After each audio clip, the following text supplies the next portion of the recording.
Irmãos, damos graças a Deus por esta noite, a oportunidade que Ele nos dá de estarmos reunidos e estudar a nossa terceira aula do 7º módulo, Geografia Bíblica.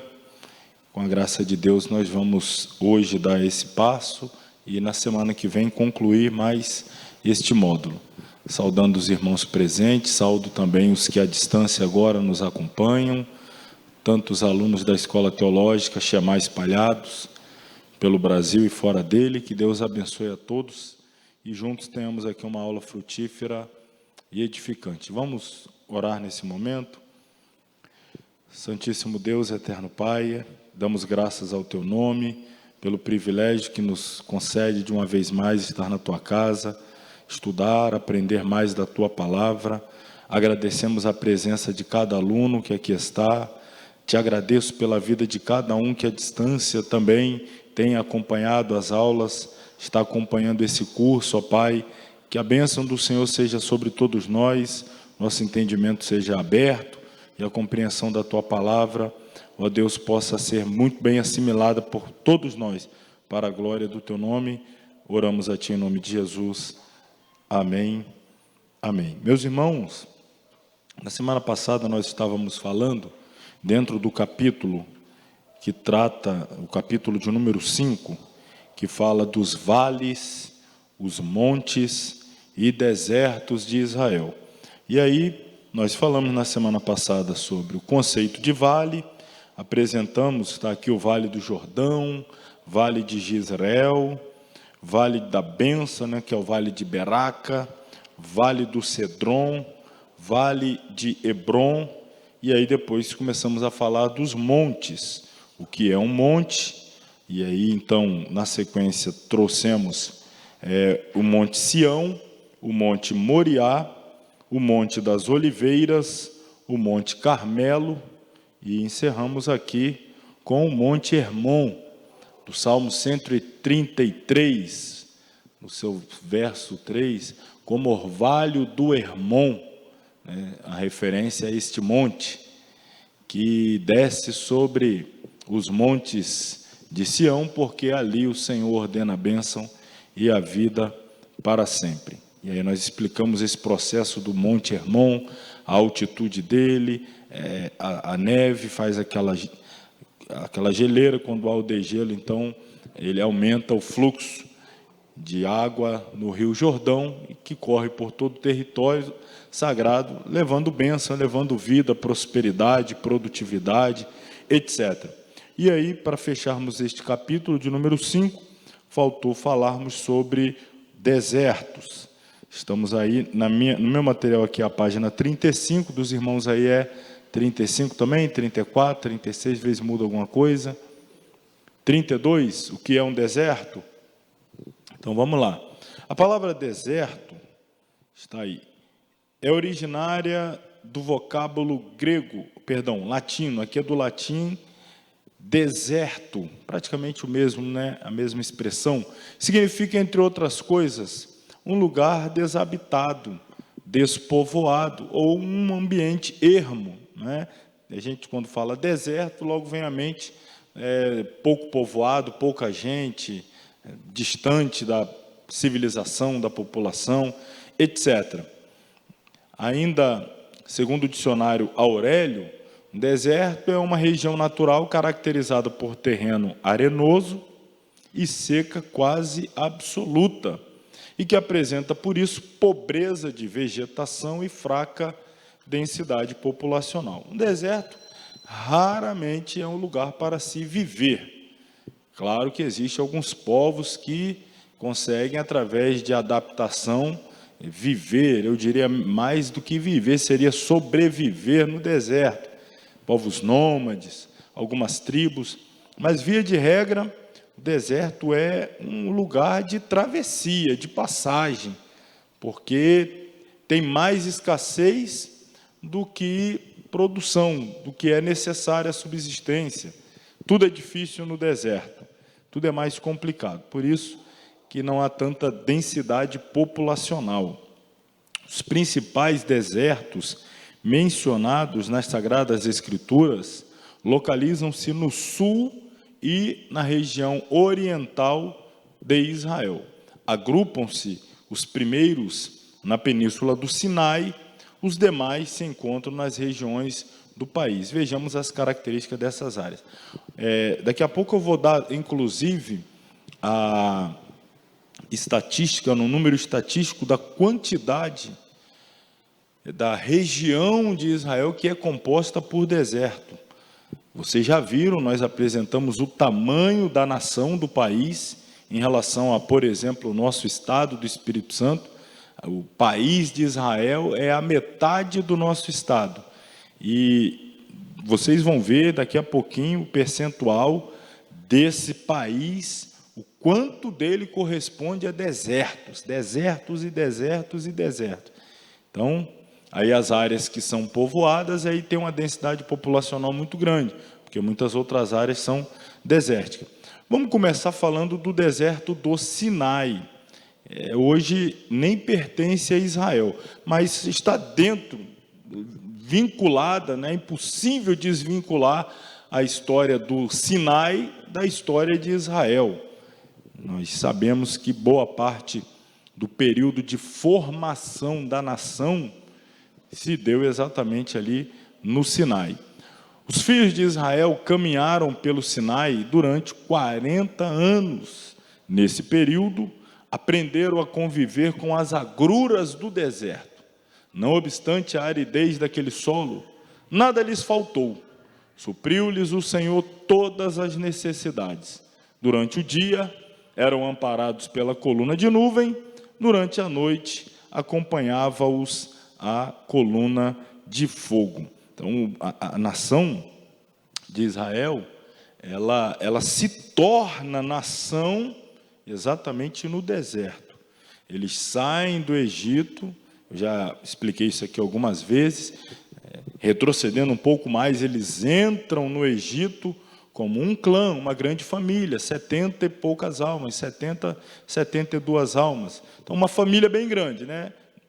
Jacó e seus 12 filhos e a filha, então, os patriarcas. Com o passar do tempo lá no Egito, eles se tornam escravos.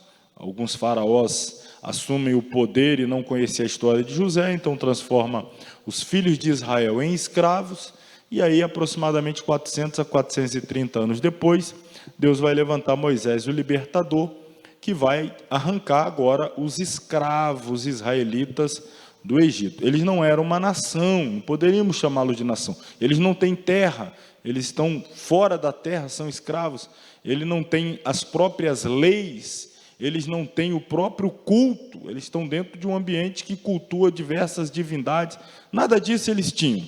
Mas quando eles saem, Deus atuando de forma sobrenatural, humilhando o faraó, abrindo o mar vermelho e tal, leva-os ao deserto do Sinai. E lá no deserto, no monte, que ele tem o mesmo nome, então Deus vai transformar aquele bando de ex-escravos em uma nação. Então, o Sinai, ele está diretamente ligado à construção da nação, à formação da nação, está vinculado. Então, durante essas necessidades que o deserto impõe, Deus foi o supridor do povo.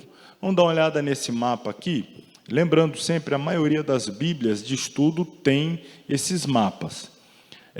Vou começar por aqui para nós termos a referência que nós utilizamos bastante na semana passada e vamos continuar utilizando sempre, que é aqui o mar Mediterrâneo, tudo aqui é o mar Mediterrâneo, aí aqui margeando o Mediterrâneo, aqui então é a terra de Israel.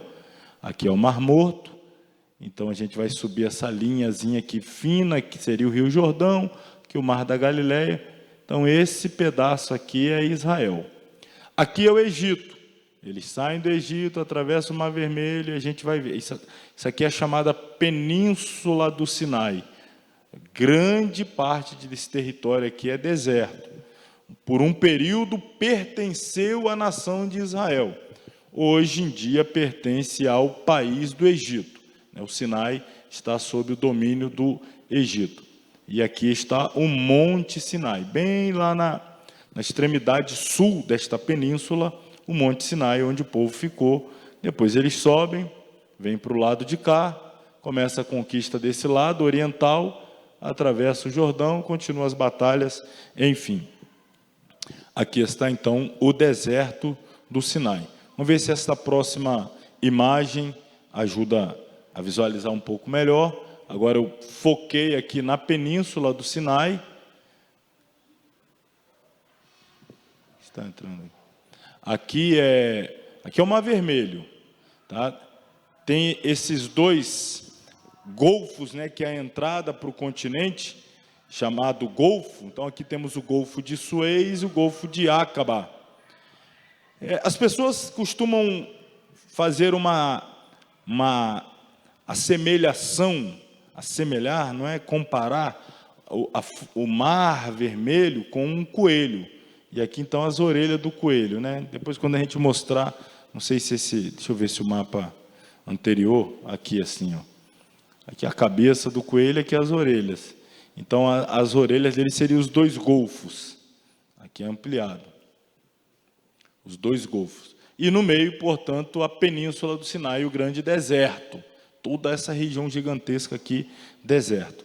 Mais um mapa, esse aqui principalmente, é um dos primeiros nas Bíblias de estudo. Você pode dar uma olhada na sua Bíblia lá atrás, provavelmente você vai ter esse mapa, porque é o mapa que ele traça a rota que a nação de Israel atravessou o deserto em direção à terra que Deus prometeu, e mostrando inclusive rotas alternativas que poderiam ter sido utilizadas. Olha, eles saíram daqui da terra de Gósen. Olha aqui, o mais natural seria fazer o quê? Aqui, ó, chegou, né? Saiu daqui, chegou. Mas olha o que eles fizeram, saíram daqui, ó.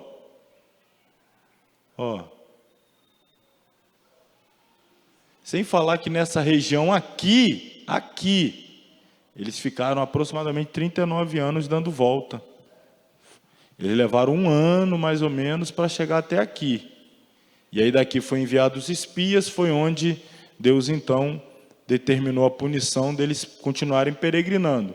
E esse 1 ano é porque 11 meses ficaram parados aqui, porque Deus queria estabelecer com eles a aliança, o acordo, dar as leis, orientar como a construção do tabernáculo, os utensílios que precisaria, separar o sacerdócio, explicar como se daria o culto, a liturgia, as festas, etc, etc. Tudo isso se deu aqui, no Monte Sinai. Então, 11 meses parado aqui. Saíram daqui, vieram para cá, continuaram a trajetória, chegaram aqui, foi onde então eles pararam e ficaram dando voltas até que toda aquela geração morreu e a próxima foi por Deus autorizada, né, sob a liderança de Josué, a tomar posse da terra prometida. Então aqui está o deserto do Sinai, esse grande deserto aqui. Naquelas 4 décadas, os israelitas deixaram de ser um bando de escravos e transformaram numa forte e robusta nação. Quem poderia imaginar que uma das mais sólidas civilizações seria forjada onde? Em pleno deserto. É como Deus gosta de trabalhar. Deus usa os desertos para formar o seu povo. Não tem ninguém que seja formado por Deus que não atravesse um deserto. Principalmente, óbvio, aqui falando de forma figurada, não é? Um deserto espiritual, uma batalha espiritual, momentos difíceis na vida comparados a um deserto, mas algumas vezes literal. Olha, irmãos, nem o Filho de Deus foi poupado do deserto. Jesus também atravessou o seu deserto. Então, desertos são ambientes que Deus se utiliza para forjar o seu povo. Ou a outra imagem aqui, é como se eu tivesse pego aquela imagem que nós estamos vendo sempre e desse uma virada, uma deitada nela. Aí você está aqui, ó, é o coelho, né? Aí vem o Golfo, Suez, Aqaba, que são as entradas para o continente. Tudo isso aqui pertence ao Mar Vermelho. Então, do lado de cá, o Egito, aqui é a Península do Sinai, aí vai subindo aqui é o Mar Morto. Então, aqui você tem a referência para a nação de Israel. Sendo assim, aqui está o deserto do Sinai. Mais uma imagem, para a gente fechar, para ficar bem... Aí, mais uma vez, essa referência sempre aqui, ó, o Mar Vermelho, com seus golfos, o lado de cá todo, Egito, aí aqui é a grande península do Sinai, o deserto, aqui o monte, e aí vai subindo aqui ao Mar Morto, então para cá está a terra de Israel. Então, a nação passou muito tempo nesse deserto. E aqui, bem ao sul, a localização do Monte Sinai. O monte fazia parte. Inclusive, está aí no material, né? Eu coloquei o slide aí, né? Se você virar a página, tem a imagem aí no material do Egito e Sinai, que é essa trajetória que a nação fez para chegar no destino da terra prometida. Veja aí, foi no Sinai que Deus entregou as tábuas da lei a Moisés. A palavra Sinai é sinônimo de culto, assim, Deus da lua, uma das mais celebradas e abomináveis divindades do Oriente Médio. O Sinai recebe ainda estes nomes: Sur, Parã, Cádiz, Zin, Berseba. A península do Sinai localiza-se na faixa árida que cruza o norte da África e o sudoeste da Ásia, ocupando uma área triangular de 61 mil quilômetros quadrados, em pleno território egípcio. Situa-se entre o Golfo e o Canal de Suez, a oeste, e o Golfo de Acaba e o Negev, que está do outro lado, a leste. Ao norte faz fronteira com o Mar Mediterrâneo e ao sul o Mar Morto. Então, aí está a imagem, né? De um lado o Golfo Acaba, do outro lado o Golfo de Suez, lá em cima o Mediterrâneo, lá embaixo a continuação do Mar Vermelho. Então, aí está o deserto do Sinai. Próximo deserto é o da Judéia, o deserto da Judéia. As áreas localizadas desde o leste dos montes de Judá até o Rio Jordão e ao Mar Morto formam o deserto da Judéia. Subdivide-se este em vários desertos com menos importância, menos relevante. Maom, Zif, En-Gedi ou En-Gedai. Nessas paragens perambulou Davi perseguido pelo rei Saul. A gente lê bastante ali o primeiro livro de Samuel, finalzinho dele, uma parte ainda do segundo, vai falar bastante desses desertos ali, que foi por onde Davi ficou peregrinando, fugindo de Saul.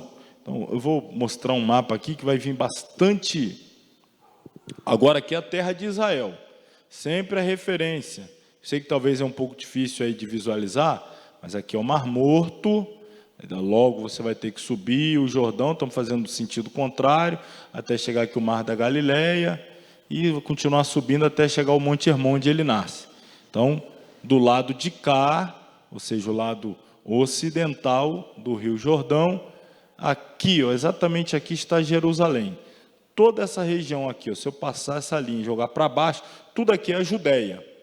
É Judéia. Quando o reino foi dividido, passar uma linha imaginária aqui, ó. Aí ao norte ficou Israel, o sul ficou a terra de Judá, nos dias de Jesus, chamado de Judéia. E aqui dentro desse território aqui, tem vários desertos, montes, vales, desertos, cavernas, principalmente nos tempos lá de Davi e tal. Então nós temos aqui, ó, região aqui de desertos da Judéia, de frente do Mar Morto, essa região desértica.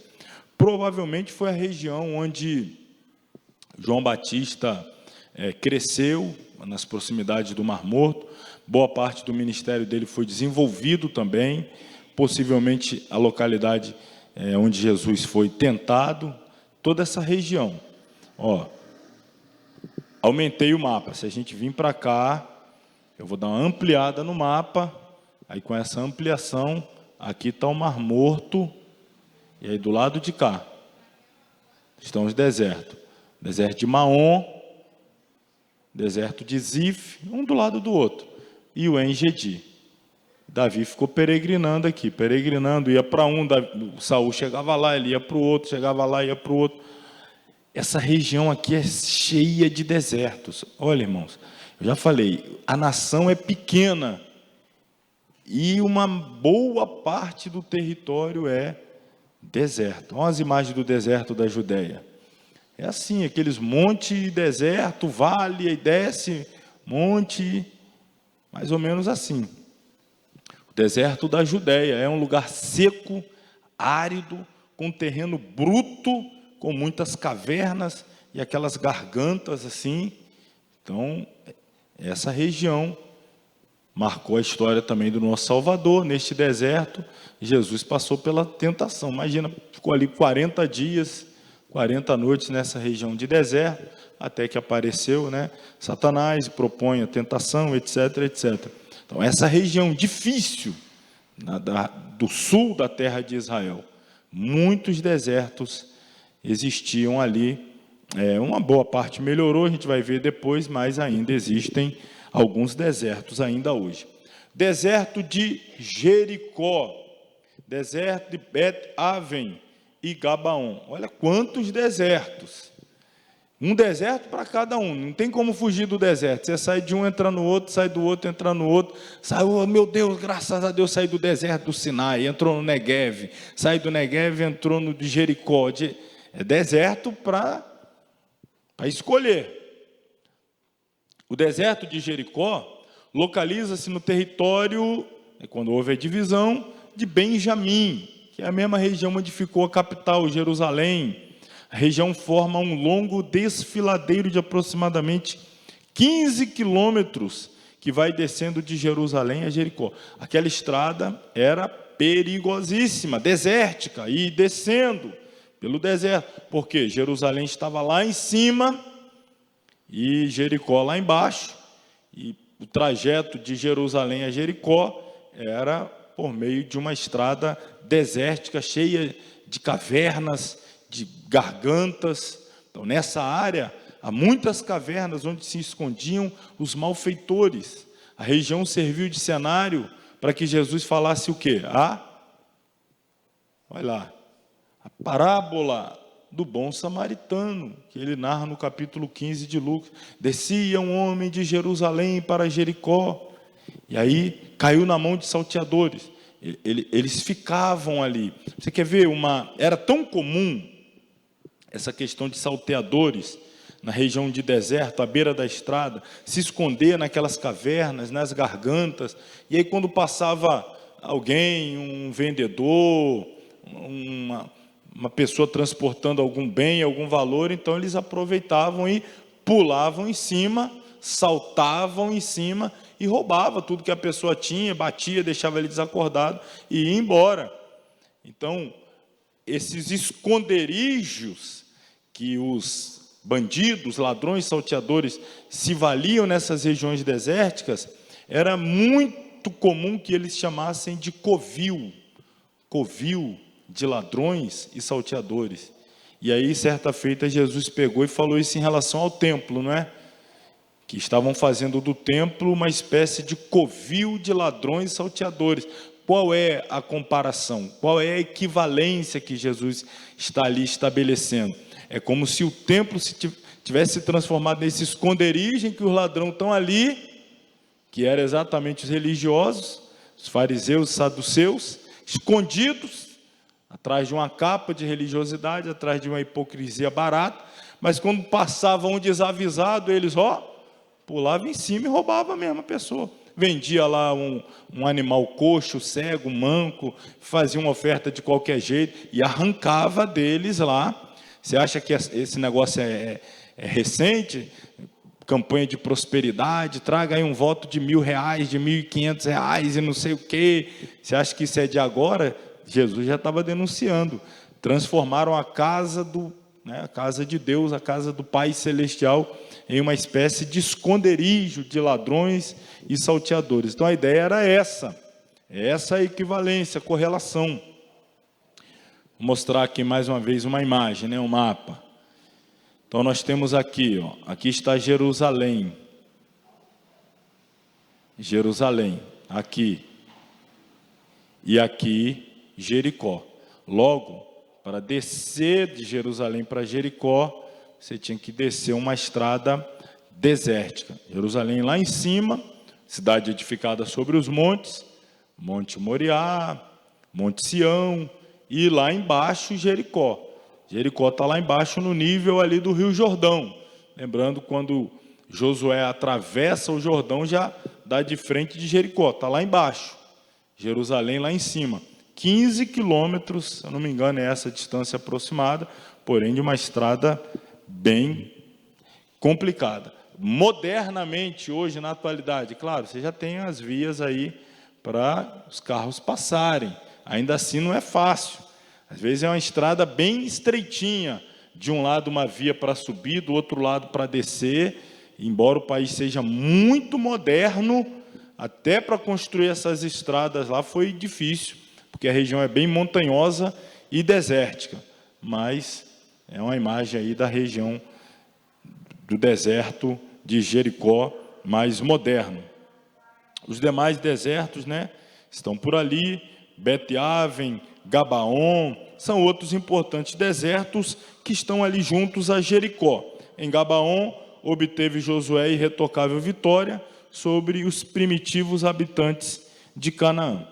Vamos fechar esse capítulo com este fato notável, que é Israel vence os desertos. Israel vence os desertos. Olha o percentual aqui que eu disse para vocês. Olha aqui, ó.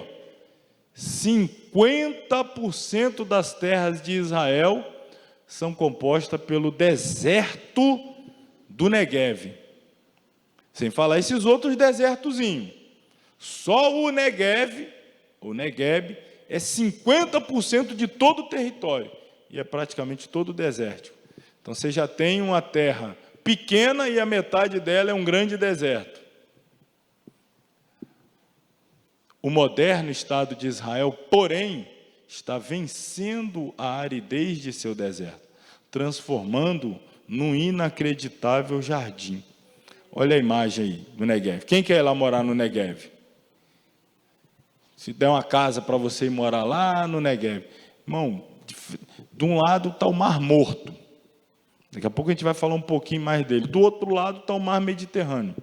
Só que Israel já desenvolveu uma tecnologia, foi um dos pioneiros. Hoje, outros países do mundo usam também, mas Israel largou na frente, tinha que largar, porque mais da metade do território é deserto, precisava vencer através da tecnologia, conhecimento, sabedoria, Deus acima de tudo, claro, mas Deus concedendo essa capacidade intelectual, tecnológica, e eles desenvolveram a capacidade de dessalinizar, acho que é essa a expressão, a água do mar.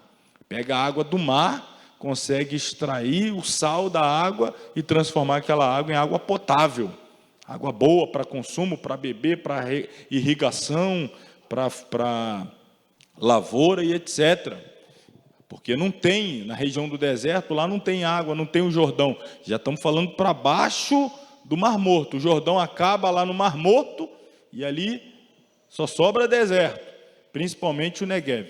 Eu vou voltar aqui alguns mapas, depois a gente vai voltar dali de onde parou. Deixa eu ver um mapa, talvez esse aqui, que é o Mar Morto. Aí eu passo uma linha imaginária aqui, ó. Daqui para baixo é tudo o deserto do Neguev. Beersheba, a cidade de Beerseba, onde Abraão peregrinou, cavou poços, tudo ali. Essa região aqui para baixo, olha como é que é bem largo, ó. Você tem um Mar Morto, aí vai alargando aqui para baixo, abrindo, mas é tudo deserto, deserto, deserto e deserto. Deserto. Tem os desertos da Judéia, mas o do Neguev lá no sul é totalmente desértico. Então, lancei o desafio. Quem quer ir morar lá no deserto do Neguev? Olha aí, uma imagem. Vamos ver se essa aqui inspira, né? Provoca aí uma vontade de morar lá. Aí, ó. Neguev. Região do deserto do Neguev. Beersheba. Na Bíblia vai aparecer Beerseba. Nos dias de Abraão, a porta de entrada, né, do Neguev, a porta norte, ali onde se cavavam poços para tentar sobreviver. Imagina na época de Abraão, não ia ter a tecnologia de tirar água salgada e extrair o sal dela. Então eles tinham que cavar poço, sem ter a tecnologia atual também para cavar poço, que era difícil naquela época, hein? Aí tá, ó. A capital do Neguev é a cidade de Beersheba, ou Beerseba. Tá aqui, ó, esse mapa aqui, ó. Ó o Mar Morto aqui. Aí eu passo aquela linha que está Jerusalém, ó. Tá aqui, ó, Hebron. Se eu passar a linha aqui, daqui para baixo é tudo deserto, tudo deserto. E aqui é a capital, Beerseba, ou Beersheba. A capital dessa grande região desértica chamada Neguev. E animaram ou não animaram de morar lá? Animaram não, né? Olha aí, ó. Deserto aqui desse lado. Olha o que Israel fez com o deserto. Ninguém quis, eu ia pagar passagem e dar uma casa lá no Neguev para vocês. Olha como é que está lá o Beerseba hoje. Aí o deserto. Aí, ó, o deserto. Tecnologia de ponta que eles utilizaram ao deserto, a cidade de Beersheba. Os grandes condomínios, prédios, né, residenciais, os hotéis. Grande deserto, o que eles transformaram? À noite. Então foi um milagre mesmo o florescimento de Israel como um todo. É um milagre que somente a fé pode explicar. E ainda assim, é claro que agora está melhor, pelo que Israel já fez pela região. Mas mesmo antes, quando era tudo ruim, eu venho falando para você, todo mundo brigava por aquele espaço ali, por conta da questão espiritual. A questão espiritual tem muito mais relevância do que se a gente pensar fisicamente, territorialmente, né, o ambiente, etc. Mas a questão que pesa é a questão espiritual. Então, a gente encerra aqui o capítulo 5, falando aí dos desertos. Vamos sair da área seca e vamos agora para a área molhada, né? Literalmente. Vamos falar agora de hidrografia da Terra Santa. A hidrografia. Primeiro conceito. O que é hidrografia? Etimologicamente, a palavra hidrografia é formada dos dois vocábulos gregos, hidro, que é água, e grafém, que é descrever. Então, nós temos aí que a hidrografia é a ciência que estuda todos os corpos de água que há na superfície do globo. Se é rio, se é lago, se é riacho, se é mar, se é oceano, se é geleira, é água. Então, é estudado dentro desse escopo chamado hidrografia. São objetos, seu estudo, oceanos, mares, rios, lagos, geleira, enfim. Detém-se ainda nas propriedades físicas e químicas da água. Vamos falar, então, dos mares e depois falaremos dos rios da Terra Santa. Começando pelos mares.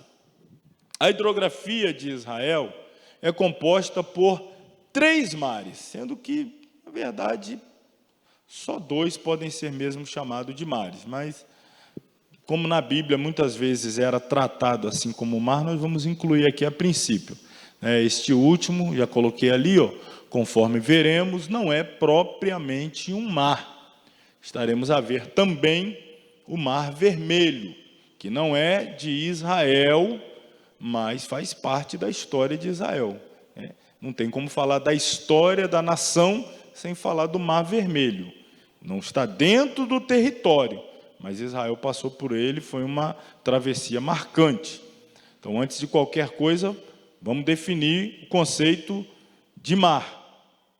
Mar, entre os hebreus, compreendia qualquer grande massa de água.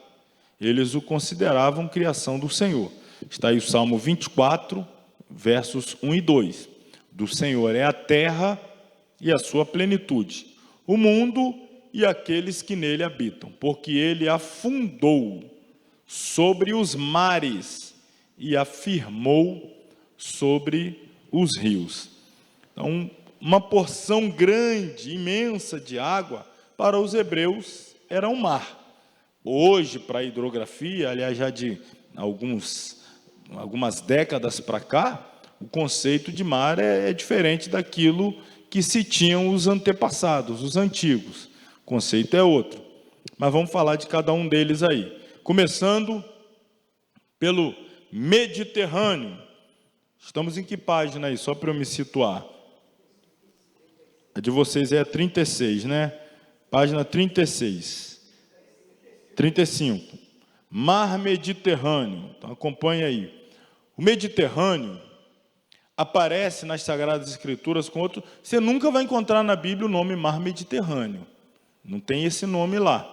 O que você vai encontrar lá? Está aqui, ó, o Mar Grande, o Mar Ocidental, o Mar dos Filisteus, ou ainda o Mar de Jafa.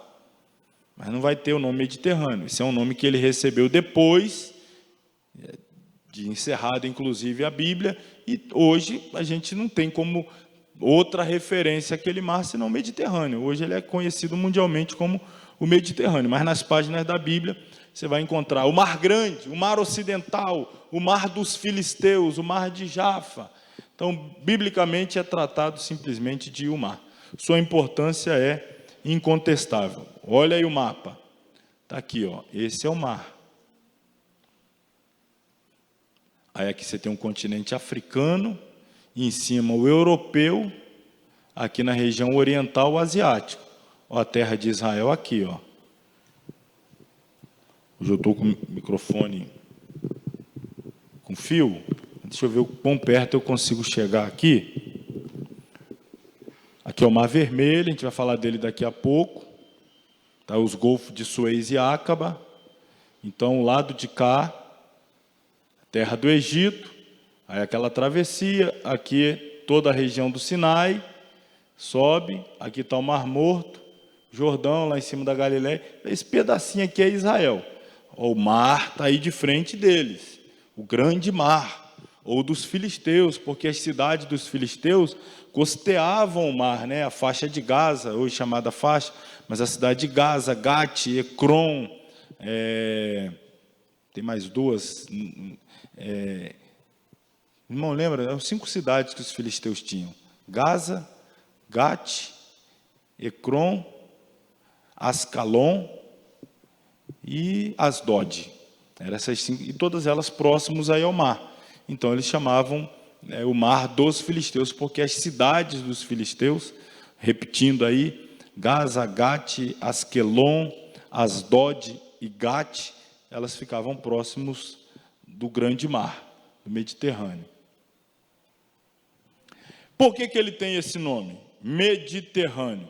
Mais uma vez, nós precisamos recorrer etimologicamente aí o grego, que significa mesogeios. Mesogeios. Que meso é no meio. Meso significa no meio, entre. Geios, terras. Então, é o mar que está entre territórios. E, literalmente, não é? O norte é um continente europeu. O sul já é outro continente, o africano. A região do Oriente já está entrando um outro continente, que é o asiático. Então, olha que diferença. Esse mar ele está entre 3 continentes. Por isso ele é chamado mesogeios, Mediterrâneo. Med, no meio de terras. Mediterrâneo. Por conta disso. Situa-se no centro da Terra, entre os continentes europeu, asiático e africano. Mais uma vez, ó, Europa, África, Ásia, e aqui vem aí o continente, o mar Mediterrâneo. Com uma extensão de aproximadamente 4.500 quilômetros e uma superfície de 3 milhões de quilômetros quadrados, o Mediterrâneo é o maior dos mares internos. Suas águas banham a Europa meridional, a Ásia ocidental e a África setentrional. Vou pegar aqui, ó, tá aqui, Europa, Ásia, a África e o Mediterrâneo. Só escrevi assim, aí agora vem a imagem.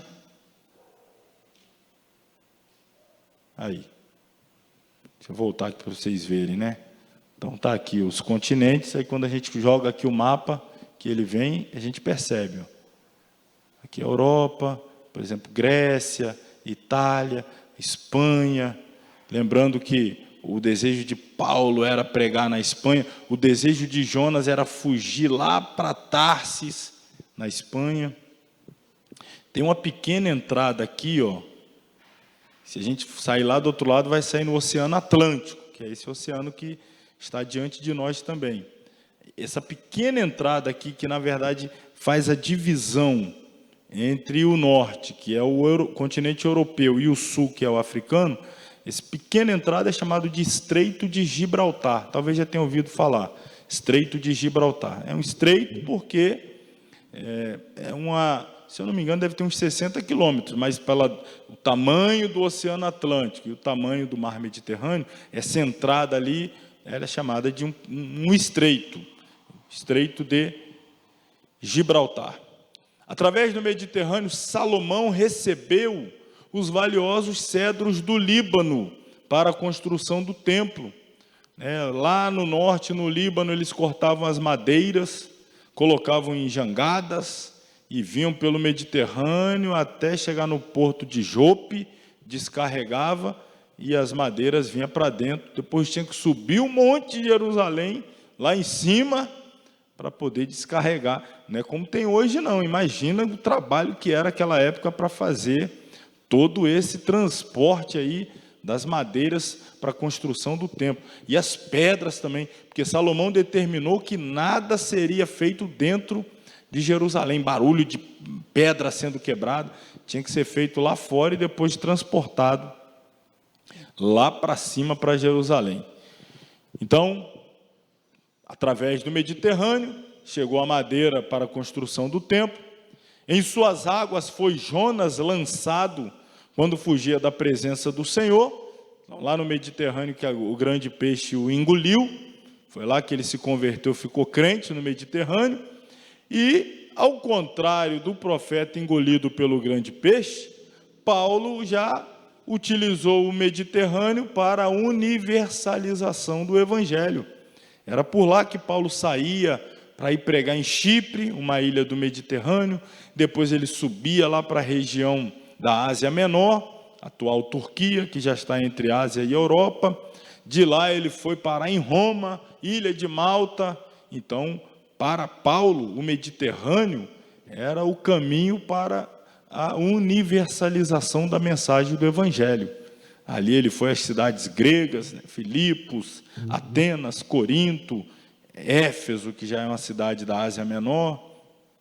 Então aí está, território de Israel, Monte Hermon, vem nascendo o Jordão, Mar da Galileia, Mar Morto, para cá, região ocidental, você tem o território de Israel, e na frente dele, Mediterrâneo. Então aqui o território de Israel e o Mediterrâneo. Próximo mar que nós vamos falar agora é esse aqui. Estamos falando o tempo todo dele. Mar Morto. Mar Morto. Vamos falar inclusive do dia que ele morreu. E não é piada não, sem graça não. Apesar de que não tem graça mesmo, mas é porque é fato, a gente vai falar aqui. O Mar Morto também não é assim designado nas Sagradas Escrituras. Você não vai ler a Bíblia e vai ver lá chamando o Mar Morto de Mar Morto. Mas você vai ouvir quais expressões, que estão aludindo ao Mar Morto. A gente vai ver. Em virtude da alta densidade de sal em suas águas, ele é chamado de que o mar? Mar salgado, pelos escritores bíblicos. Se você fala assim, mas todo mar é salgado, de fato é. Mas o Mar Morto, irmão, o Mar Morto faz os outros parecer água com açúcar. O Mar Morto é salgado. Por isso ele é chamado dessa forma. Josué, capítulo 3, versículo 18, quando ele vai narrar ali a questão da travessia, ele vai dizer que passaram-se as águas que vinham de cima. Ó, o Jordão está descendo, tá? O Jordão, um detalhe, irmãos, olha aqui, o Jordão, não aconteceu com o Jordão como aconteceu com o Mar Vermelho. O Mar Vermelho, a gente vai falar dele daqui a pouco, ele se abriu, e aí ficou uma parede de água aqui, uma parede de água aqui, como se fosse um corredor de águas, e a nação de Israel atravessou pelo meio do Mar Vermelho, com aquelas duas paredes de água. O Rio Jordão foi diferente. O rio está descendo, está descendo, está descendo, está descendo. Aí, num determinado ponto lá em cima, Deus parou as águas. O que aconteceu com as águas que já tinham passado daquele lugar aonde Deus parou? As outras águas, ó, foi embora e morreu lá no Mar Morto. Então ficaram as águas paradas lá em cima. O resto que já tinha passado, passou e foi embora terminar o seu fluxo lá no Mar Morto, e aí o caminho ficou livre, diferente do Mar Vermelho. Então, ali você não tem um corredor com dois paredões de água. Você tem a água parada bem lá acima e o restante já tendo desaguado no Mar Morto. E aqui, ó, Josué está falando, pararam-se as águas que vinham de cima, levantaram-se num montão muito longe, na cidade de Adão, ou Adã, dependendo da tradução, que está ao lado de Zaretá. E as que desciam ao Mar das Campinas, que é o quê? Que é o Mar Salgado, foram de todos separados. Então passou o povo em frente de Jericó. Então parou lá em cima, e as que estavam descendo em direção ao Mar das Campinas, que é o Mar Salgado, foram de todo separadas. A que vinha daqui se separaram, uma seguiu o seu fluxo, a outra ficou parada, e assim a nação atravessou em frente da cidade de Jericó. Então, Mar Morto ou Mar Salgado. O mar leva este nome justamente em virtude do excesso de sal contido nas suas águas, tornando a vida ali impossível. Então ele é morto porque não tem vida nenhuma ali, não é possível que nada viva ali. Vegetação, animais aquáticos, então peixe, essas coisas, definitivamente. Outra curiosidade é que ninguém consegue afundar nas suas águas. É um lugar bom para tentar aprender a nadar, porque é impossível afundar no Mar Morto, graças à alta concentração salina, que torna muito mais denso do que o próprio corpo humano. A densidade das águas do Mar Morto são muito maiores do que a densidade do corpo humano. O Mar Morto contém a água mais salgada do mundo, aproximadamente 10 vezes maior do que a média dos oceanos. Então eu falei, se você acha que a água aqui do oceano é salgada, a do Mar Morto é 10 vezes mais. 10 vezes mais salgada. É por isso que nenhum peixe ou vegetação sobrevive a ele, né? Para se ter uma ideia, são cerca de 300 gramas de sais para cada litro de água. Então, pega 1 litro de água e joga 300 gramas de sal em 1 litro de água. Sendo que a quantidade considerada normal para os oceanos é de 35 gramas para cada litro. Já no Mar Morto é 10 vezes mais, aproximadamente. E aí o que acontece? Fica lá, as pessoas não afundam não, ficam lá boiando, lendo jornal, fazendo o que for. Localizado na foz do Rio Jordão, ou seja, lá onde ele deságua, entre os montes de Judá e Moabe. O Mar Morto constitui-se na mais profunda depressão da terra. É também o lugar mais baixo da terra. Se não estou enganado, está aqui, eu ia falar 400 metros mesmo, está aqui a informação. 400 metros abaixo do nível do mar. Então, a gente está aqui em Vila Velha, no nível do mar, pensa aí 400 metros descendo, bem para baixo. Então, é bem profundo, Não estou falando da profundidade dele, estou falando onde ele está lá. Você vai descendo, descendo, 400 metros abaixo do nível do mar, e depois ali está a superfície do Mar Morto com sua profundidade. Então já é uma região muito complexa mesmo, de calor, de densidade de sal. Nossa referência sempre, o Jordão, Mar da Galileia, que é um grande lago. Jordão continua, Mar Morto. Aí está. Essa outra imagem aqui, focando no Mar Morto. Território de Moabe, está aqui de frente dele, até a região dos Moabitas. Edom, dos Edomitas, está mais embaixo. Do outro lado aqui é o deserto do Neguev. Neguev do lado de cá. Aqui Edom, Moabe, a terra dos Amonitas, aqui mais para cima. Esse lado aqui ficou conquistado pelas 2 tribos e meia, Gade, Ruben e meia tribo de Manassés, quando da conquista, mas depois eles perderam esse território, tiveram que atravessar para o outro lado também. Então, olha aí algumas imagens do Mar Morto. Aqui é sal que fica dessa forma aqui, ó. Pedação assim de sal mesmo que fica assim, uns blocões assim de sal. Aí está.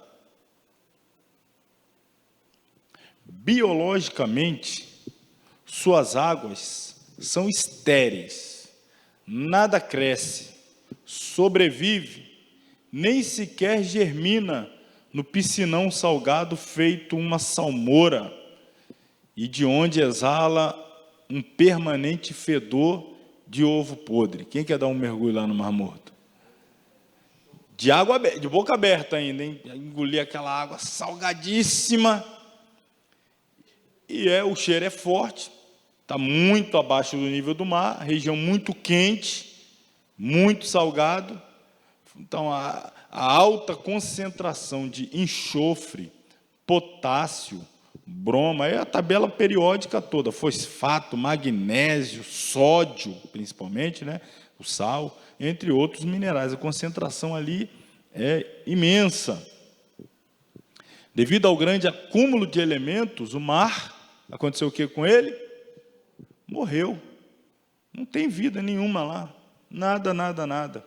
Não tem como nenhum peixe, nenhum ser vivo sobreviver naquela região. Porém, nada tem a ver com a interferência do homem, e sim com um acontecimento, aspas aqui para a natureza, né? Porque o que aconteceu, na verdade, é que a região ocupada pelo Mar Morto ficavam as impenitentes cidades de Sodoma e Gomorra, destruídas por Deus. Lembra lá de Gênesis 19? Era ali que estavam Sodoma e Gomorra.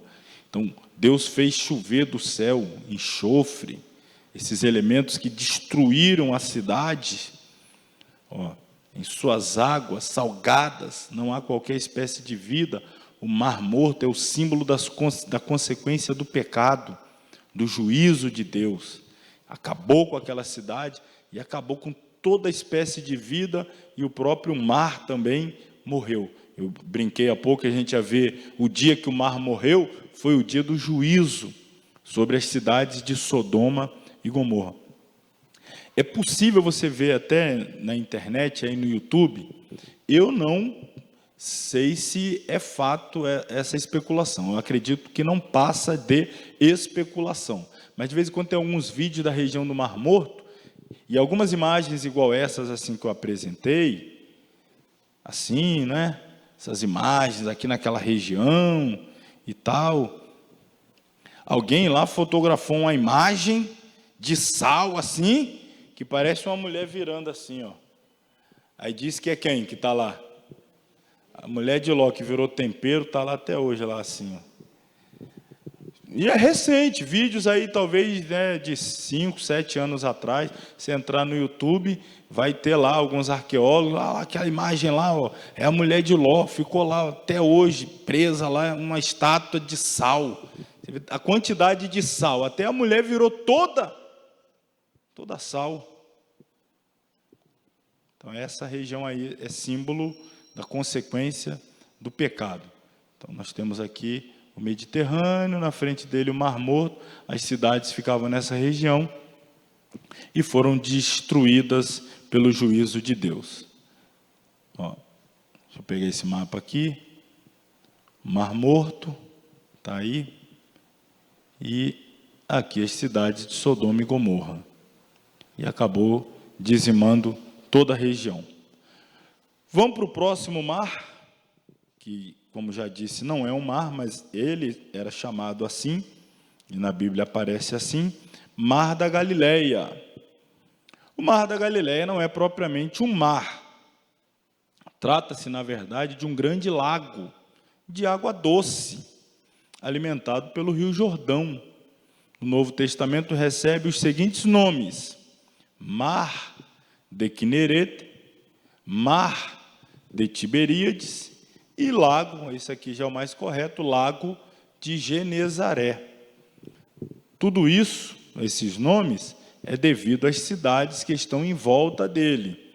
Então, a cidade de Tiberíades vai chamar o mar de Tiberíades, a cidade de Cafarnaum, que é próxima também, vai chamar de Mar de Cafarnaum, Quinerete, a cidade de Genezaré vai chamar o grande lago de Genezaré. Então, aqui para a gente, mais uma vez, ter sempre essa referência. Lá no extremo norte, Monte Hermon, nascente do Jordão, desce. Aqui é o Mar da Galileia. E o rio continua até morrer no Mar Morto. Então, o Mar da Galileia está lá em cima. Lá embaixo, o Mar Morto. Entre um e outro, o Jordão. Sempre tendo essa referência aqui, a gente evita muito erro na geografia bíblica. Está vindo o Jordão, o Lago Ule, aqui o Mar da Galileia, continua Mar Morto. E do outro lado, sempre o Mediterrâneo. Então, aí está Mar da Galileia. Na margem oriental do Mar da Galileia encontra-se altas montanhas. Já em seu lado ocidental, achavam-se férteis planícies e importantes cidades como Genezaré, Betsaida, Tiberíades, Cafarnaum, Corazim, Magdala. No período neotestamentário havia 9 cidades em redor do Mar da Galileia, com uma população estimada de 150 mil habitantes, ou seja, era uma grande população para a época.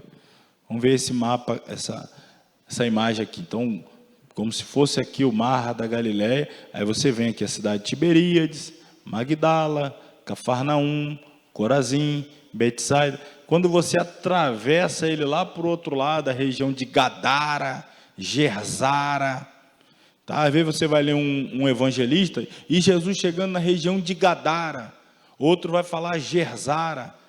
Aqui desse lado tinham 10 cidades também, por isso o termo Decápolis. Deca é 10, polis, cidade. Mas eles tinham essas cidades como cidade dos gentios, eram muito habitadas já por pessoas de origem grega, fenícia, então eles não costumavam ir muito para essa região. Os judeus ficavam mais do lado de cá, mas do outro lado, essa região do Gadareno e tudo mais. Cidades importantes da região, não está aí no material, mas coloquei aqui, ó. Betsaida, qual o significado do nome? Porque a maioria do pessoal que nascia em Betsaida virava pescador. O próprio nome da cidade, Beit, casa, Saida, peixe. Magdala, significado, uma torre. Genezaré, uma harpa. Caná, Caná da Galileia, lugar de canas. E a base central do ministério terreno de Jesus, Cafarnaum. Cafar é vila, Naum é um nome, né, até do profeta Naum, mas o significado de Naum é conforto. Então, Cafarnaum, um lugar de conforto, uma vila de conforto. A base do ministério de Jesus não foi Jerusalém, foi Cafarnaum. Lá ele estabeleceu a espécie de quartel-general dele, e de lá ele saía, pregava por toda a nação, ia ocasionalmente a Jerusalém, mas a sua base ministerial era a cidade de Cafarnaum. Está até aí, ó. Nessa região, Jesus desenvolveu importantes etapas de seu ministério. Aí ensinou, fez prodígios e maravilhas, repreendeu a fúria das águas e com intrepidez anunciou o reino de Deus. Então, algumas imagens do ministério de Jesus relacionadas com o Mar da Galileia são marcantes, né? Aqui é que Jesus chama alguns de seus discípulos, na beira ali do mar, é lá que ele vai comissionar o Pedro, o Tiago, o João, o André, com os barcos deles. Aqui no Mar da Galileia, Jesus repreendeu a fúria do vento e do mar, quando estava atravessando daqui para a região de Gadara. Aí veio aquele vento e tal, os discípulos assustados, Jesus se levanta, repreende o vento e o mar, no Mar da Galileia. Uma outra ocasião que ele dispensa os seus discípulos para que atravessassem, ele sobe o monte para orar, e depois ele desce na quarta vigília da noite, e vem aí andando sobre as águas. O pessoal acha que é um fantasma, aí o Pedro, Senhor, se é tu mesmo, manda eu ir ter contigo, vem. Então, o Mar da Galileia também tem histórias notáveis. Vou falar do próximo mar, que é o Vermelho, que não está dentro do território de Israel, mas, como eu já disse algumas vezes, a sua história está dentro da história de Israel. O Mar Vermelho faz parte da história de Israel. Embora não pertença à Terra Santa, encontra-se o Mar Vermelho estreitamente ligado à história do povo israelita. Ele é conhecido nas Sagradas Escrituras como Yam Suf, ou que significa Mar de Juncos. O Mar Vermelho separa os territórios egípcio da Arábia Saudita, o território saudita na atualidade, na parte setentrional. Divide-se em dois braços pela Península do Sinai. O braço ocidental é conhecido como Golfo de Suez e o oriental de Áqaba. Dois braços é que a gente chamou há pouco aí das orelhas do coelho, né? Então aqui está o Mar Vermelho, aí sobe os golfos, aqui o Mar Vermelho, e aí os dois golfos. Aqui é o Egito, aqui é a Arábia Saudita, aqui é a Península do Sinai, aqui Israel. Então a Arábia Saudita está aqui, o Mar Vermelho faz essa divisão. Tá, o Mar Vermelho, mais uma vez aqui o Egito, esse aqui até o rio do Egito, Rio Nilo, Golfo de Suez, Golfo de Áqaba, fazem parte do Mar Vermelho, e aí a subida, terra de Israel aqui, Mar Morto, etc. Um outro mapa, esse aqui, Egito, esse mapa aí a gente já viu várias vezes, aqui os Golfos, Suez e Áqaba, e a trajetória da nação até chegar na terra prometida. Então aqui está o Mar Vermelho e o Golfo de Suez, Golfo de Áqaba. É provável que os israelitas tivessem atravessado o Mar Vermelho num ponto que tinha cerca de 48 quilômetros no norte da atual entrada do Golfo de Suez, isto é, na extremidade setentrional do Mar Vermelho, como ele então era. O livramento dos israelitas na travessia do Mar Vermelho tornou-se o maior fato na história de Israel. Voltando a esse mapa aqui, a travessia deve ter se dado aproximadamente aqui, bem lá no extremo norte aqui do Golfo de Suez, que faz parte do Mar Vermelho. A gente vai ver aí. Aqui sim, o mar se abriu dessa forma aqui, virou um corredor aberto, e o povo atravessando uma parede de água de um lado, outra parede de água do outro, e o povo atravessando. Quando eles chegam do outro lado, os egípcios entram atrás, aí Deus então fecha o mar e os egípcios morrem ali afogados. E Israel chega do outro lado, que seria aqui o lado do deserto. Aí vai começar a peregrinação. Uma pergunta: os irmãos sabem como se deu a abertura abertura do Mar Vermelho, o que Deus utilizou para abrir o Mar Vermelho, não me refiro agora à vara de Moisés, mas especificamente a ação de Deus para que as águas do Mar Vermelho se abrissem e se transformassem nessas duas paredes. Alguém já leu na Bíblia, em algum lugar, já viu? Presbítero Gerson, sua resposta está exata. Vamos abrir a Bíblia aí?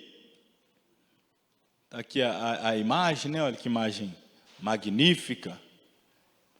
Aqui o povo acabou de atravessar, está do lado de cá, e agora o mar fechando lá com os egípcios. Então abre a Bíblia aí, ó, eu coloquei a referência, Êxodo, capítulo 15. Vamos ler do versículo 1 ao versículo 8. O povo atravessa no capítulo 14.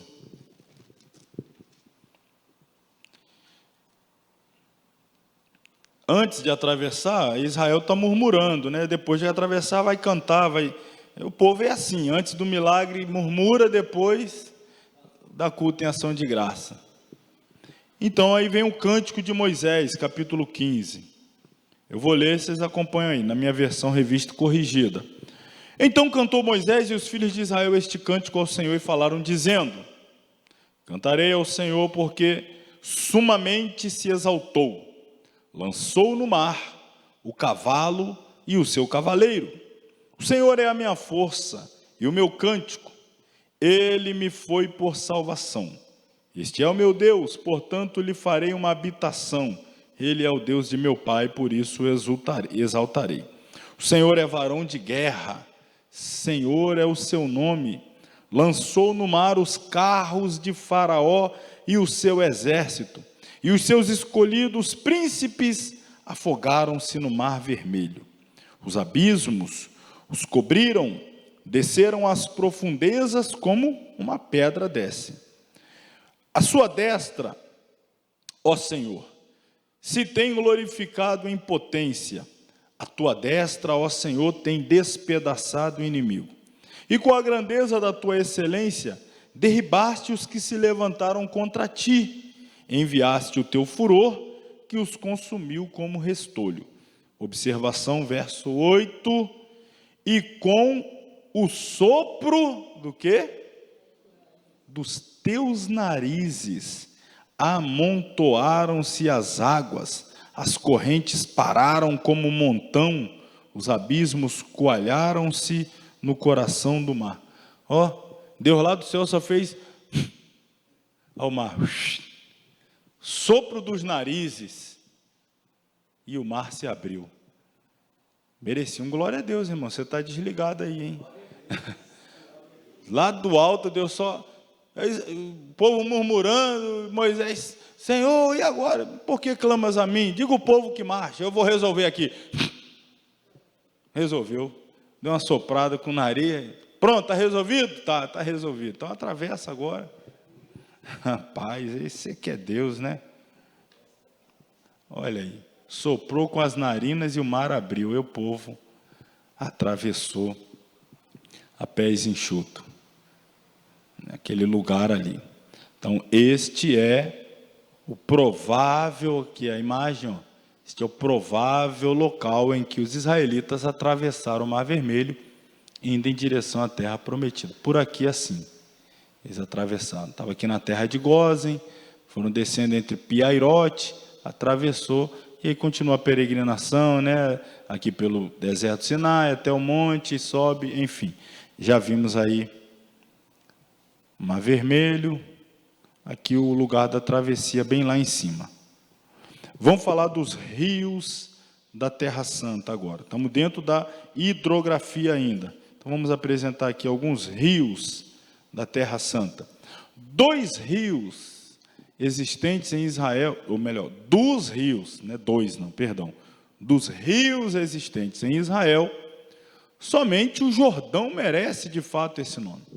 Os outros seriam chamados de arroios, riachos, por qualquer geógrafo ou hidrógrafo brasileiro ou americano, seja de onde for.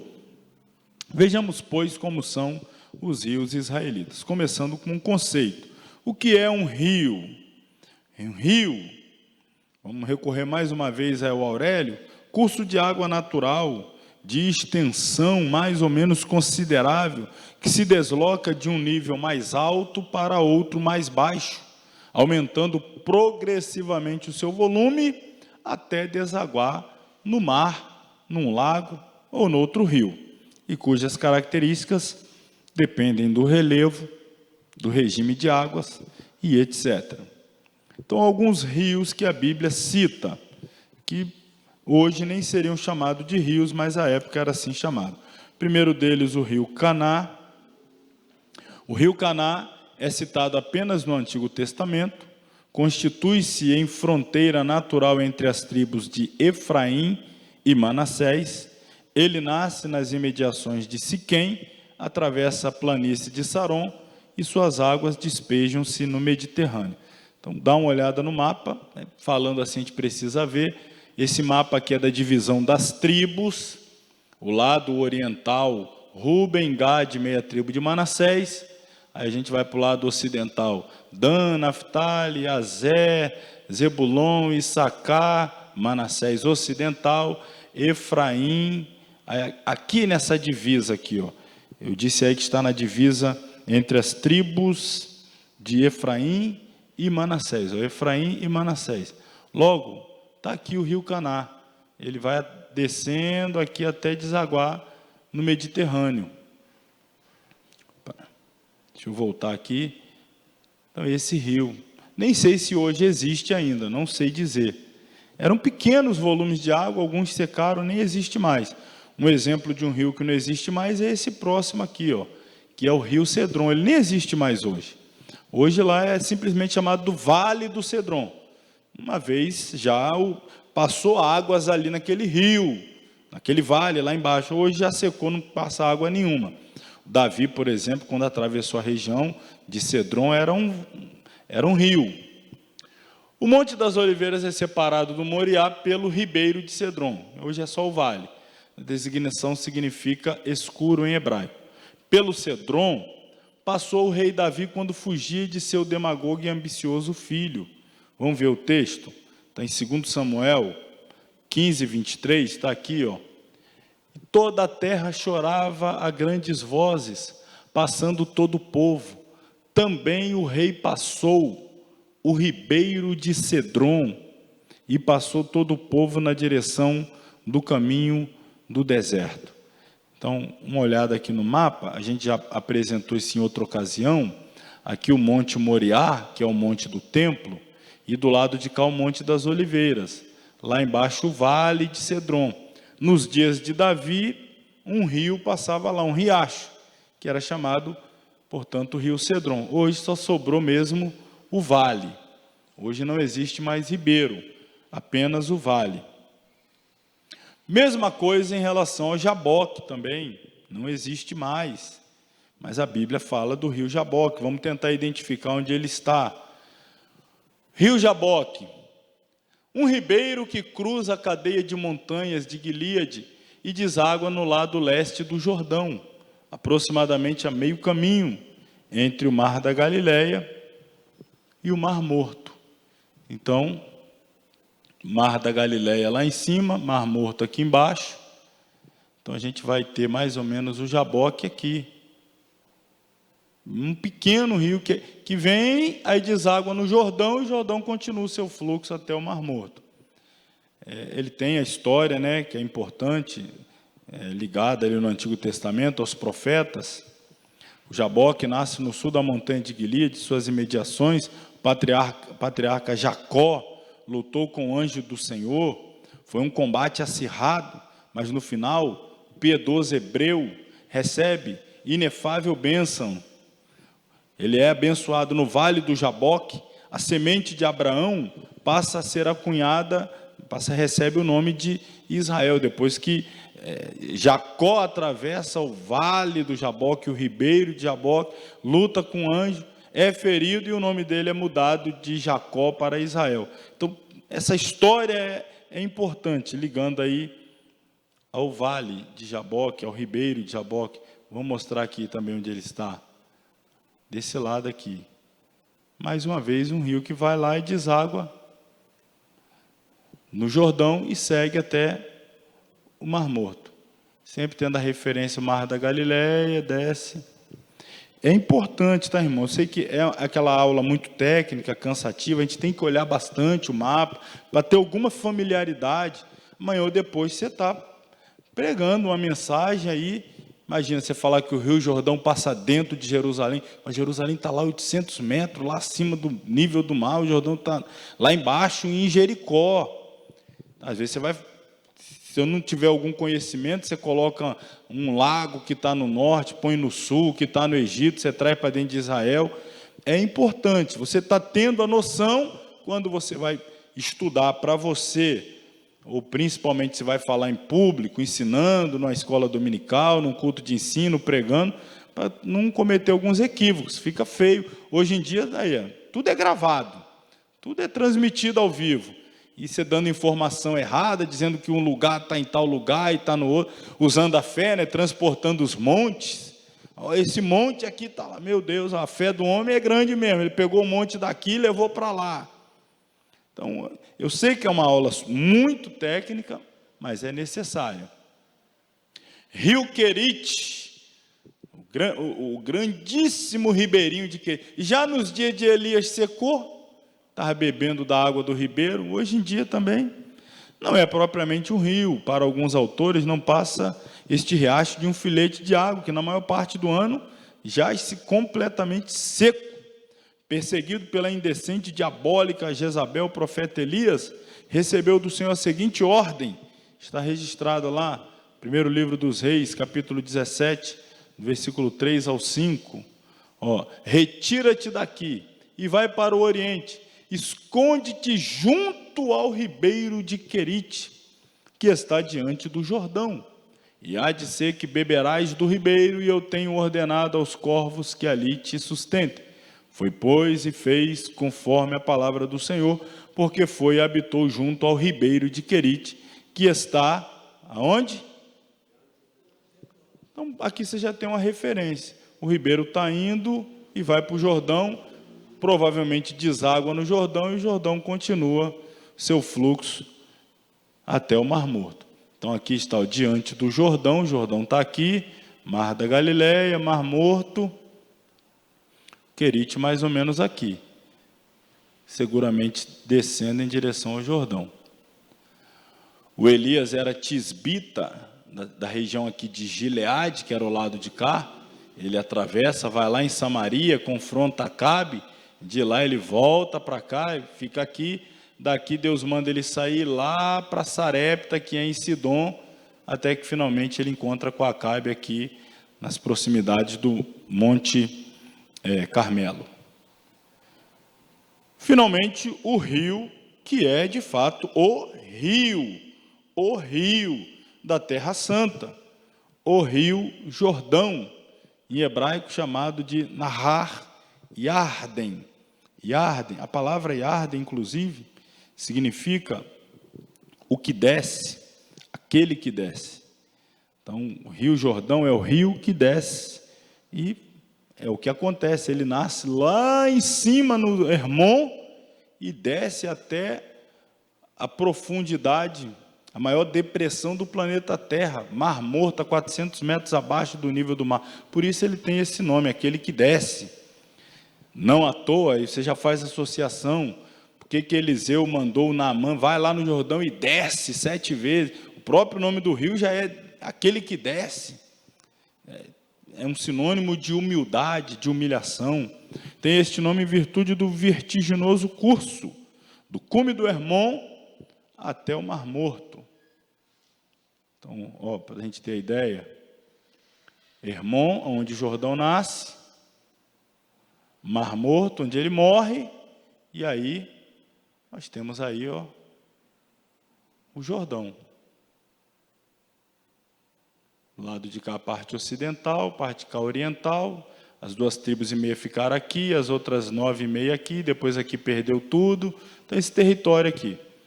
Lembrando que, nos dias de Jesus, Aqui o norte chamava-se a região da Galileia, aqui a região central era Samaria, e aqui a região sul, Judéia. O pessoal que vinha da Galileia em direção aqui, a Judéia, para Jerusalém, para evitar passar em Samaria, olha só, hein? Estava aqui na Galileia, era só descer e chegava na Judéia. Mas eles preferiam subir, dava a volta aqui, atravessava o Jordão lá em cima, depois do Mar da Galileia, que é o grande lago, aí vinha pelo lado de cá, muitas vezes atravessava por baixo do Mar Morto, atravessava aqui o deserto de Negueve, para chegar na Judéia, para não pisar no território do samaritano. A viagem aumentava, quase dobrava, o gasto era maior, os perigos, tinha que dar uma volta para o outro lado do Jordão, atravessava de novo, mas não pisava no território dos samaritanos. Mas Jesus, quando faz esse trajeto, não, era necessário passar por Samaria.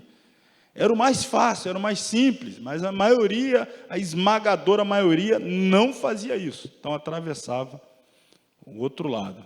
Tem essa ideia aqui, ó, aqui a Galileia, o pessoal passava por aqui, ia lá, fazia a volta para chegar aqui. Imagina, hein? Só para não passar dentro do território dos samaritanos. Aí nós temos a imagem, mais uma vez, do Jordão. Eu vou apenas passar algumas imagens do Jordão, está aí no material, né? Várias referências, mas na Bíblia são incontáveis referências do Jordão. Eu já falei do Naamã, João Batista batizava no Jordão, Jesus foi batizado no Jordão. Então, algumas imagens marcantes e importantes do Jordão, inclusive algumas até bem recentes aqui. Vamos dar uma olhada nas imagens. Está lá o Rio Jordão, aproximadamente no Monte Hermon, onde ele nasce. Começa a água bem limpa, cristalina, vindo da montanha, vindo da nascente. Quando se aproxima, aqui da nascente ainda, né? Faz aquelas cachoeiras, cristalina, a região do Hermon, prossegue. Quando ele chega próximo do Mar da Galileia, ele forma essas cataratas também, acredita ser bem bonita. É nessa região, inclusive, que muitos viajantes peregrinos vão lá para efetuarem os batismos. Tem gente que vai lá em Israel todo ano ele batiza. Não pode ver o Jordão que ele, Jesus batizou aqui, e batiza de novo. Uma hora dá certo, numa hora o velho homem morre de uma vez, né? Vai de...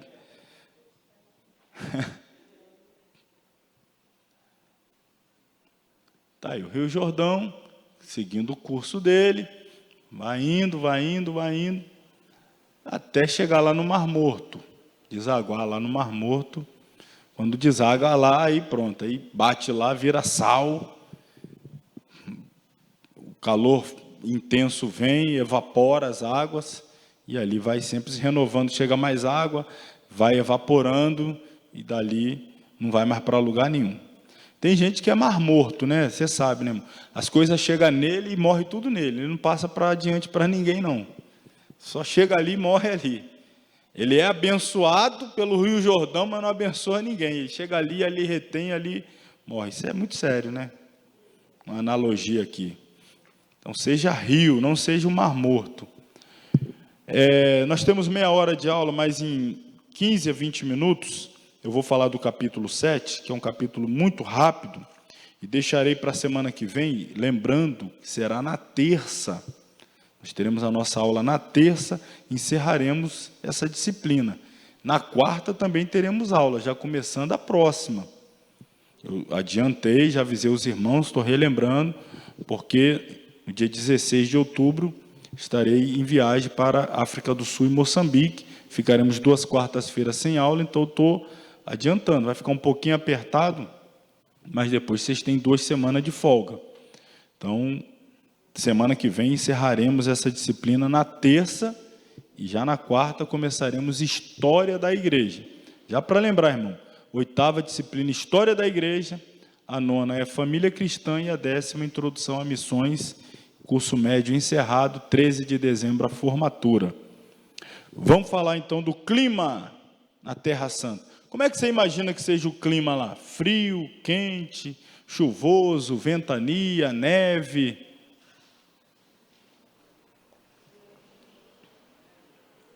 Vamos descobrir um pouco sobre o clima. Israel localiza-se na faixa subtropical.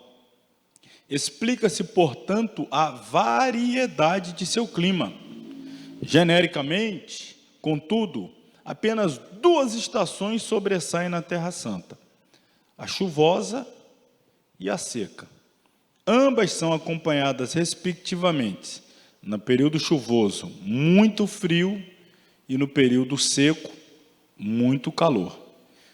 Então, vamos ver aí por parte. Israel é formado de montanhas, vales e deserto. Então, tem um clima na montanha, tem um clima no vale, e no deserto, você já sabe, também é outro clima. Nas montanhas, um país montanhoso. Assim é Israel. Hebrom é o ponto mais elevado do território israelita, com mais de 1.000 metros acima do nível do Mediterrâneo. Jerusalém encontra-se a 800 metros de altura em relação ao mesmo mar. A gente falou semana que vem das cidades aqui da região serrana, fizemos as comparações, né? Eu não lembro agora exatamente. A gente falou aí de Domingos Martins, puxamos aí pelo Google Pedra Azul. Pode mais uma vez dar uma puxada aí para a gente ver? Vê aí, ó, Venda Nova do Imigrante, ou Ibatiba, para a gente ter mais uma vez uma referência aqui. No caso, a gente sabe que essa região nossa montanhosa é frio. A maior parte do ano é mais frio. Imagina aqui, Hebrom, 1.000 metros acima do nível do mar, Jerusalém, 800 metros. Quando encontrar uma dessas cidades aí, me fala aí a altitude dela, para a gente ter aqui uma base de comparação. Esqueci de separar mais uma vez. Então, nas montanhas, o clima é fresco e bastante ventilado. No verão, o quadro altera-se um pouco, em consequência das correntes de ar quente vindas do sul e do ocidente. Na Cidade Santa, durante o inverno, a temperatura chega a 6 graus abaixo de zero, irmão, 6 graus negativo, com nevadas e geadas frequentes. No verão, aí o termômetro fica entre 14 e 29. Estou me referindo aqui à região montanhosa. Tem alguma referência aí? Alguém pegou? De alguma cidade? Irmão Alex, Venda Nova é? 730? Então, próximo ali é Jerusalém, 800, 730. Temos aí uma referência boa, aproximada, que é o que eu queria ter aqui. É claro que a faixa tropical, onde lá está, onde nós estamos, tem alguma diferença, mas só em relação à altitude. Aqui, uma foto lá em Jerusalém, nevando. Como é que a pessoa está? Quem é essa pessoa aqui, você sabe? Só dá para ver mal ali os olhos, né? Neve, neve, neve descendo em Jerusalém, ó. Pessoal lá no Muro das Lamentações, e a neve descendo com força. Geralmente a gente não está acostumado a ver fotografias, imagens da região de Jerusalém com neve. As caravanas que vão lá não costumam ir nesse período do ano que tem neve, mas quem vive lá ou vai fora de temporada, pega esse clima frio lá, inclusive com neve. O clima no litoral, ou seja, mais próximo lá do mar, lá embaixo, não nas montanhas, mas lá embaixo. Localizando-se ao ocidente do mar Mediterrâneo, Israel conta com o refrigério de brisas constantes, principalmente à noite, aquela brisa do Mediterrâneo. Durante o inverno, a temperatura baixa para ali em torno de 14 graus, um pouquinho menos, em Gaza, Jafa, que é próximo do Mediterrâneo. No pico do verão, os termômetros chegam a registrar quanto? 34. Né? Estamos acostumados aqui, na nossa região, a essa temperatura. Talvez nem tanto o 14, a gente fica ali mais pelo 17, 18, e no verão aí 34 também não é muito longe do que a gente experimenta aqui. Em algumas localidades situadas mais ao norte, o inverno é mais insuportável. E no deserto, como é que você acha que é o clima lá? Nos desertos, a temperatura oscila no verão, que maravilha, 43, 47, 50. Dá para você? Nessa classificação fica aí o Vale do Jordão, uma região do Vale do Jordão, pega essa temperatura ali, 43, 47, 50. Em relação aos ventos, as correntes de ventos que varrem o Oriente Médio encarregam-se da formação do clima da Terra Santa.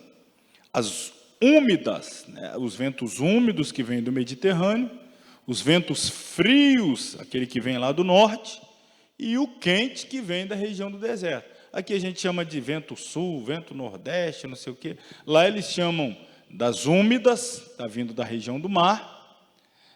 A frente fria, que é o vento que está descendo do norte, da região das montanhas, e os ventos quentes que está soprando da região do deserto. Eis como os hebreus classificam os ventos. Eles dão nome para cada um deles. O safon é o que traz do norte o frio, as geadas. O quadim propicia a vegetação. O do oeste traz com ele a chuva, é o que vem lá do mar Mediterrâneo. É um vento mais úmido, que sopra também trazendo as nuvens do mar para desaguar ali na terra e preparar o solo. O Darom, mensageiro do calor, há também uma corrente de ar proveniente da Arábia, é o que está subindo do deserto da Arábia ou do Negev, cognominado de Sirô. Dá uma olhada nessa imagem aqui, estes ventos são tão quentes que até queimam a lavoura. O vento ele já vem trazendo com ele um calor, quando pega a lavoura, traz junto as queimadas. Então, isso é parte do território de Israel, enfrenta esses climas também. Vamos fechar aí falando agora das estações e, finalmente, das chuvas. As estações. De algumas passagens bíblicas, inferimos que no Oriente Médio haviam somente 2 estações, inverno e verão. Disse Isaías: serão deixados junto às aves dos montes e aos animais da terra, e sobre eles veranearão, ou seja, para passar o verão, veranearão as aves de rapina, e todos os animais da terra invernarão sobre eles, ou seja, atravessar o inverno. Está lá em Isaías 18, 6. Começava o inverno em outubro, estendia-se até o mês de março. Nessa época, os montes cobriam-se de neve. O verão tinha o seu início em abril e ia até setembro. Os agricultores aproveitavam bem essa estação para colher e preparar a terra. Então, a terra de Israel é isso aí. Tem região muito fria, outra muito quente, épocas do ano muito chuvosa, outra muito seca. E, por falar em chuvas, para nós fecharmos, ao contrário do Egito, as chuvas em Israel são abundantes. As primeiras chuvas começam em outubro e traduzem-se em fortes aguaceiros, chuva forte, torrencial, provoca aguaceiro, principalmente no litoral. Nas montanhas, as precipitações são um pouquinho mais fracas e mais finas. No deserto de Israel, as chuvas são raríssimas. Alguns estudiosos, porém, acreditam que no tempo de Herodes, o Grande, as chuvas não eram tão escassas nas regiões desérticas.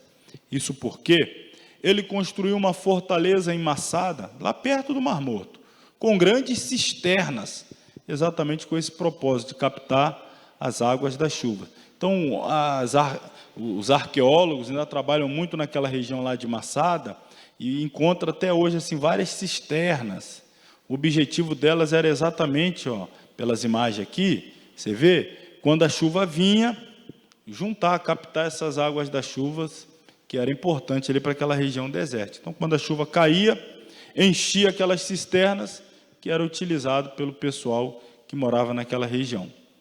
A Bíblia fala de duas chuvas específicas. Quais são elas? Chuva temporã e a seródia. Tem essas expressões na Bíblia. Chuva temporã e chuva seródia. Está aqui, ó. Joel, profeta, capítulo 2, 23. Regozijai-vos e alegrai-vos no Senhor vosso Deus, porque Ele vos dará em justa medida a chuva temporã. Fará descer a chuva no primeiro mês, a temporã e a seródia, ou seja, as chuvas do outono e as da primavera. Que chuvas são essas? Qual o objetivo delas?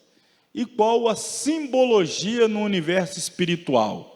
Aqui para você pregar. Vou pregar sobre... Irmão, nessa noite eu quero pregar sobre a chuva temporã e a chuva seródia.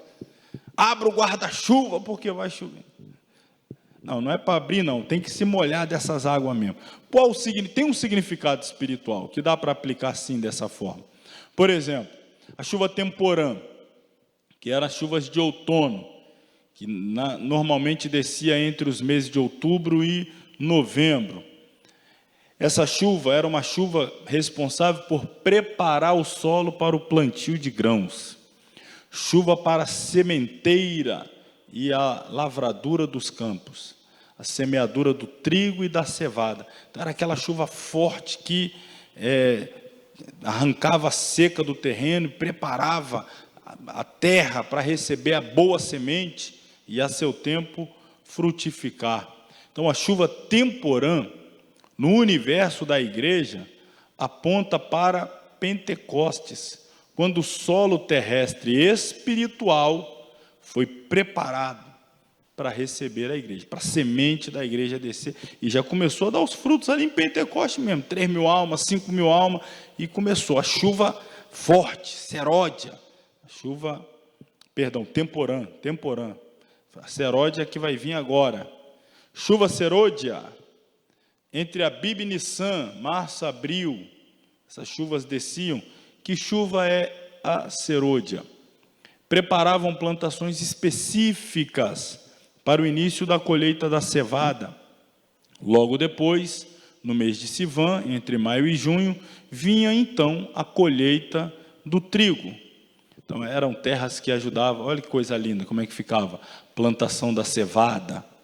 Vou mostrar aqui várias plantações, em resultado dessas chuvas que Deus mandava e permitia então um bom plantio, plantação do trigo. E no universo espiritual, seródia, no universo da palavra profética, aponta para a mais especial colheita no seio do cristianismo, que será Então, a temporã preparou para a igreja ser plantada. A seródia anuncia que está na hora da igreja ser arrancada, colhida. É a hora da colheita.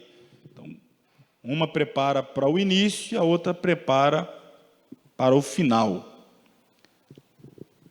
Israel é conhecido, né, pelos seus olivais, as oliveiras, tem lá o jardim do Getsemane, o Monte das Oliveiras, são os produtos agrícolas importantes da nação, azeitona, né, da onde se espreme vai sair o azeite, as figueiras, a própria nação de Israel é comparada a uma figueira, eles conseguem produzir muito lá, principalmente pela tecnologia, a dessalinação do mar Mediterrâneo.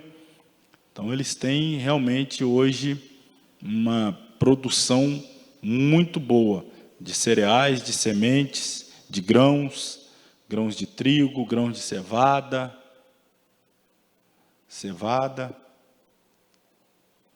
videiras, plantação de uva. Ao Vale do Jordão. Eles aproveitaram essa região toda bem irrigada, né, pelo Jordão, e aí essas montanhas aqui do vale, eles transformam também em áreas agricultáveis, né? Áreas para produção, macieiras, eles produzem bastante, exportam para o mundo todo. Então, o milagre da produtividade em Israel. A gente vai ficando por aqui hoje, mais uma vez destaco, vai dar 9h20. Semana que vem, então, falaremos as cidades e estradas da Terra Santa e finalizaremos com a principal cidade, que é a cidade de Jerusalém, a capital espiritual do mundo. Encerraremos, assim, nosso 7º módulo Teologia, Geografia Bíblica. Mais uma vez, lembrando, será na terça-feira. Faça todo o esforço para estar conosco, não podendo, acompanhe o vídeo depois. Sei que vai ser bem puxado, né, essa semana. Amanhã inicia a festividade aqui na nossa igreja, então estarei aqui também, já estamos hoje, estarei também amanhã, quinta, vou estar na sexta, no sábado, domingo de manhã, domingo à noite, na segunda, já emendo dando aula terça e quarta, vai ser puxado, mas depois a gente tem, pelo menos os irmãos vão ter a folguinha em outubro aí de 2 semanas, enquanto eu estiver no trabalho missionário lá na África. Então vamos esforçar aí, porque já estamos na reta final. Nossa formatura dia 13 de dezembro, para quem ainda não sabe, o valor total da formatura ficou em R$120, tudo incluído, o aluguel da beca, do capelo, o canudo que os irmãos ficam, o certificado, o histórico, a ornamentação da igreja para fotografia, né, que os irmãos tiram no final, enfim, questão, tudo já está incluído, e pode ser pago em 2 vezes, 3 vezes. Importante é que no final de novembro, final de novembro, já esteja tudo acertado, para então no dia 13 de dezembro, sábado, termos aqui a nossa formatura. Amém? Vamos nos colocar sobre os pés, orar. Mais uma vez, agradeço os irmãos, o esforço, a dedicação, a paciência, que Deus recompense a todos de forma superabundante em Cristo Jesus. Querido Deus e Pai, damos graças ao Teu nome nessa noite, por mais uma vez nos ajudar, mais uma vez, ó Deus, nos dá a graça, o ânimo de estarmos de pé, avançando, estudando a Tua palavra. Obrigado por cada aluno aqui, os que estão nos acompanhando de longe, diante de uma tela, de um celular, de um tablet, de uma TV, ou Pai, em casa, ou em outro ambiente. Abençoe também o esforço de cada um aluno à distância, que está desejoso de aprender mais de Ti. Ó Deus, leva-nos em paz aos nossos lares, dê-nos um fim de semana abençoado nas festividades da nossa igreja, comemorativa dos 54 anos do nosso ministério, que haja cura divina, libertação, salvação de almas, renovo espiritual, opera grandemente em nosso meio, ó Pai, clamamos a Ti em nome de Jesus. Amém. Estenda as suas mãos. Que a graça do Senhor Jesus Cristo, o grande e sublime amor de Deus, a comunhão e a consolação do Espírito Santo, seja com todos que amam e aguardam a volta de Jesus. Todos digam amém. Deus abençoe a todos, vão em paz até terça-feira, permitindo o Senhor.